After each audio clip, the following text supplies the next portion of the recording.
Assalamualaikum warahmatullahi wabarakatuh. Salam dan bahagia. Perkenalkan, saya Cindy Roselina, NIM 2018-008309. Di sini saya akan menjelaskan 10 poin tentang materi dalam bisnis internasional. Yang pertama, pendekatan etnosentris, yaitu pendekatan di mana warga negara asal atau home country memiliki praktik kerja terbaik dan meyakini bahwa orang-orang di negara lain tidak memiliki kemampuan, keahlian, pengetahuan, dan pengalaman yang dibutuhkan untuk membuat keputusan bisnis, sehingga warga negara asallah yang mengisi semua posisi manajemen kunci perusahaan. Contohnya, perusahaan Jepang dan perusahaan Cina, di mana perusahaan-perusahaan tersebut menjalankan operasional di berbagai negara, tetapi pembuatan keputusan hanya dilakukan oleh warga negara asal, seperti yang dilakukan perusahaan Toyota yang memegang manajemen kunci tetaplah warga asal Jepang. Begitupun juga perusahaan Cina. Hal ini bertujuan agar bagian operasional dapat dikendalikan sehingga kualitas produksi tetap terjaga. Kedua, pendekatan polisentris, yaitu pendekatan di mana membutuhkan warga negara tujuan untuk mengelola anak perusahaan, sementara warga negara asal tetap menempati posisi penting di kantor pusat perusahaan. Di sini perusahaan berasumsi bahwa negara tujuan yang dapat mengelola anak perusahaan karena mereka paham tentang keadaan budaya suatu negara dan orientasi pasar luar negeri akan bersifat berbeda, sehingga untuk mengembangkan strategi perusahaan itu tentu harus dilakukan sesuai dengan keadaan budaya tempat perusahaan beroperasi.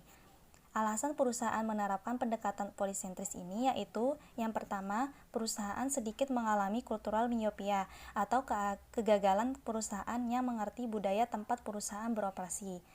Yang kedua, tidak terlalu memakan biaya atau biaya ekspatriat yang mahal. Contoh perusahaan yang menerapkan pendekatan ini adalah perusahaan McDonald, di mana perusahaan McDonald menyesuaikan budaya makan di setiap negara-negara tujuan. Seperti di Indonesia, menu pokoknya yang tadinya kentang digantikan dengan nasi, namun menu kentang tidak dihilangkan. Ketiga, pendekatan geosentris, yaitu pendekatan mencari orang-orang terbaik dari seluruh dunia untuk mengisi pekerjaan di seluruh organisasi, tanpa memandang asal negaranya. Karena perusahaan yang menerapkan pendekatan ini beranggapan bahwa orang-orang di seluruh dunia memiliki wawasan global sehingga baik untuk perusahaan. Contohnya adalah perusahaan Tesla, di mana perusahaan ini mencari orang-orang terbaik yang memiliki wawasan global untuk mengisi pekerjaan di dalam organisasi.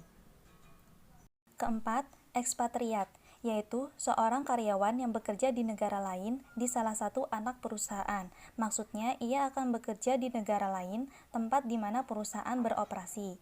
Dalam memilih ekspatriat ini harus mampu menyeleksi individu dalam perusahaan agar dapat mengetahui setiap individu yang tidak berkembang, seperti ketidakmampuan dalam menyesuaikan diri maupun ketidakmampuan mengatasi tanggung jawab yang lebih besar. Di sini ada 4 dimensi yang dapat berhasil ditempatkan di luar negeri, yaitu yang pertama, orientasi diri. Maksudnya, ekspatriat ini yang memiliki kepercayaan diri dan mental yang tinggi yang memungkinkan akan berhasil dalam penempatan asing. Yang kedua, orientasi orang lain. Maksudnya, ekspatriat yang memiliki kemampuan dalam berinteraksi maupun berkomunikasi kemungkinan akan berhasil dalam penempatan asing. Yang ketiga, kemampuan perseptual atau kemampuan untuk berempati. Yang keempat, ketangguhan budaya. Hal ini mengacu pada penugasan dan seberapa baik ekspatriat menyesuaikan diri dengan posisi tertentu. Kelima, TQM atau Total Quality Management, yaitu sistem manajemen yang berorientasi pada peningkatan kualitas mutu produk dan proses perbaikan secara kontinu atau berkesinambungan.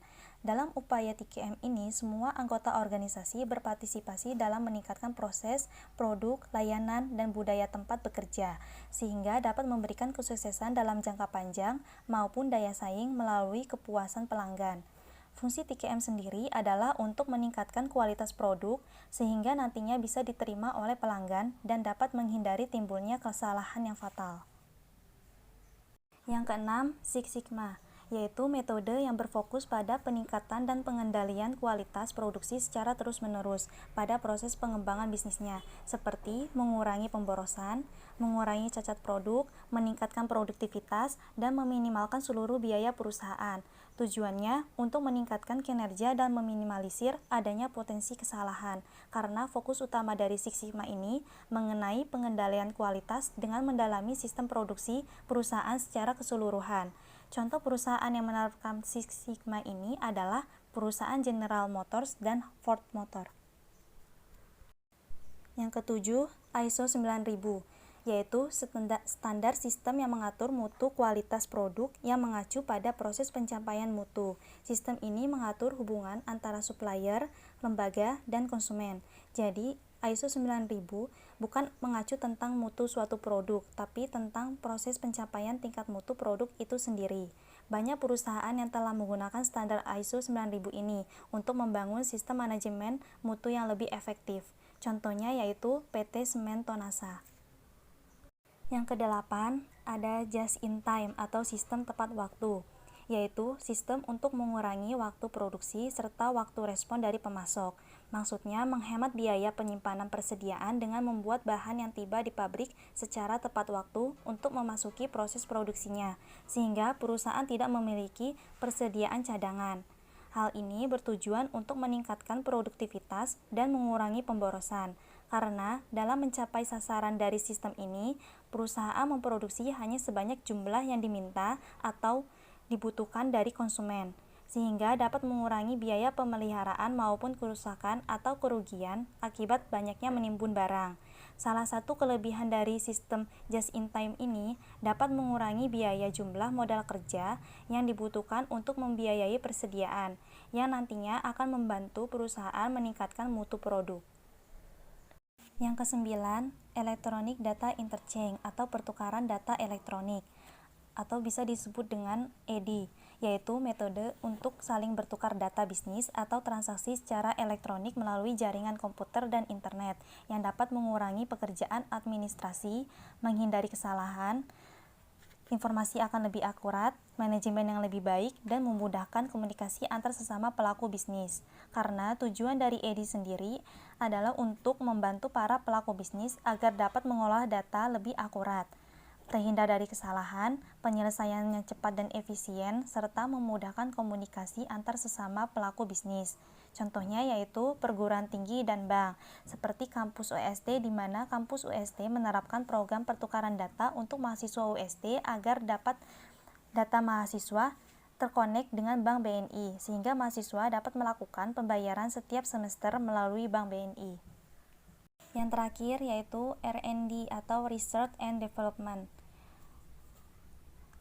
yaitu aktivitas yang dilakukan oleh perusahaan ketika sedang berinovasi, menciptakan produk atau layanan baru, karena R&D sendiri berisikan rangkaian proses riset dan pengembangan produk atau layanan yang ingin dibuat. Adanya R&D dalam perusahaan supaya dapat mengetahui beberapa hal tentang produk yang akan dibuat dan menguji keefektifan produk dari hasil penyempurnaan produk yang sudah ada. Sekian penjelasan dari saya, semoga bermanfaat. Terima kasih, salam dan bahagia.